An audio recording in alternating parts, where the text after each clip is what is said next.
প্রবল বৃষ্টিতে জলমগ্ন দিল্লির রাজেন্দ্রনগরের এক কোচিং সেন্টার এবং বেসমেন্টে ডুবে একাধিক পড়ুয়ার মৃত্যু হয়েছে। সিভিল সার্ভিসের পরীক্ষায় বসার প্রস্তুতি নিচ্ছিলেন তারা। দমকলের তরফে জানানো হয়, শনিবার সন্ধ্যেই ওই কোচিং সেন্টারের বেসমেন্টে জল ঢুকে পড়ার খবর পান। এরপরে ঘটনাস্থলে দমকলের একাধিক ইঞ্জিন এসে পৌঁছায়। শুরু হয় উদ্ধার কাজে যোগ দেয় জাতীয় বিপর্যয় মোকাবিলা বাহিনীও। টানা মধ্যরাত পর্যন্ত চলে উদ্ধার কাজ। আসবাবপত্র ভাসতে থাকায় ব্যাহত হয় উদ্ধার কাজ এবং দড়ির সাহায্যে কয়েকজন পড়ুয়াকে উদ্ধার করা হয়েছে। পুলিশের তরফে জানানো হয়েছে, কোচিং সেন্টারের বেসমেন্টে লাইব্রেরি রয়েছে, যেখানে অনেক পড়ুয়াই ছিলেন। বৃষ্টির পর বেসমেন্টে হু হু করে জল ঢুকতে শুরু করে। দিল্লির আপ সরকারের তরফে ম্যাজিস্ট্রেট পর্যায়ে তদন্তের নির্দেশ দেওয়া হয়েছে। যেমনটা আপনাদের জানাচ্ছিলাম, কোচিং সেন্টারের বেসমেন্টে জলে ডুবে মৃত্যু হয়েছে 2 পড়ুয়ার এবং দিল্লির রাজেন্দ্রনগর এলাকায় এই ঘটনাটি ঘটেছে। প্রবল বৃষ্টির ফলে জল ঢুকে যায় বেসমেন্টে এবং একাধিক পড়ুয়ার মৃত্যু হয়েছে এই ঘটনায়। আমাদের সঙ্গে রয়েছেন আমাদের অ্যাসাইনমেন্ট হেড দিব্যেন্দু ঘোষ। দিব্যেন্দুদা, কি ঘটেছিল ঠিক এবং উদ্ধার কাজ কতদূর এগিয়েছে? হ্যাঁ, দেখো, এখনো পর্যন্ত যা খবর তাতে ওই দিল্লির রাজেন্দ্রনগরের যে কোচিং সেন্টার, সেই কোচিং সেন্টারের বেসমেন্টে জল ঢুকে সেখানে 3 জন পড়ুয়ার মৃত্যু হয়েছে, 2 জন ছাত্রী এবং 1 জন ছাত্র।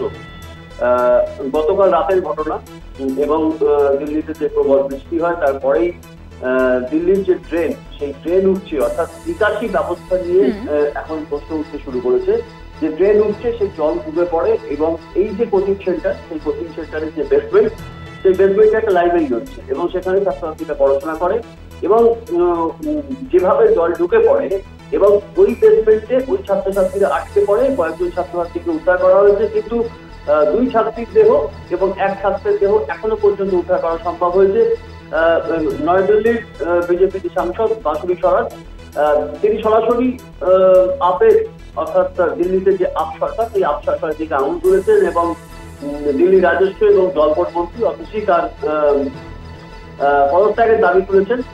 কারণ ওই যে এলাকা, রাজেন্দ্রনগর যে এলাকা, সেই এলাকার যে স্থানীয় বিধায়ক, আপের বিধায়ক দুলবেশ পাঠক, তাকে নাকি ওই কোচিং সেন্টার থেকে বারবার করে তার কাছে অনুরোধ করা হয়েছিল যে যেভাবে নিকাশির যে সমস্যা রয়েছে এবং ড্রেনগুলি বহুদিন পরিষ্কার করা হয়নি, তার ফলে বৃষ্টির সময় কিন্তু সমস্যা হতে পারে এবং ড্রেনের জল রাস্তায় উঠে পড়ে, রাস্তায় জল জমে থাকে। কিন্তু যেটা অভিযোগ, যে এই দুর্গেশ পাঠক অর্থাৎ আপের যে বিধায়ক, তিনি কিন্তু এ ব্যাপারে কর্ণপাত করেননি। অর্থাৎ নিকাশি ব্যবস্থার যে সমস্যা, সেই সমস্যার দিকে কিন্তু এখন আঙুল উঠছে এবং এর সঙ্গে এই যে ঘটনা, এর আগেই কয়েকদিন আগে প্যাটেলনগর এলাকাতে, সেখানেও এক ইউপিএসসি যে ইউনিয়ন পাবলিক সার্ভিস কমিশনের পরীক্ষা দেওয়ার জন্য যে একজন পড়ুয়া, তিনি প্রস্তুতি নিচ্ছিলেন এবং এই জল জমে থাকার কারণে রাস্তা পার হওয়ার সময় তিনি বিস্ফোরণে হয়ে মারা যান এবং অফিসে জলপথ মন্ত্রী তিনি ম্যাজিস্ট্রেট পর্যায়ে তদন্তের নির্দেশ দিয়েছেন। তদন্ত চলছে, কিভাবে ঘটনা ঘটলো, কেন এই মর্মান্তিক ঘটনা ঘটলো, সেই ব্যাপারে তদন্ত চলছে।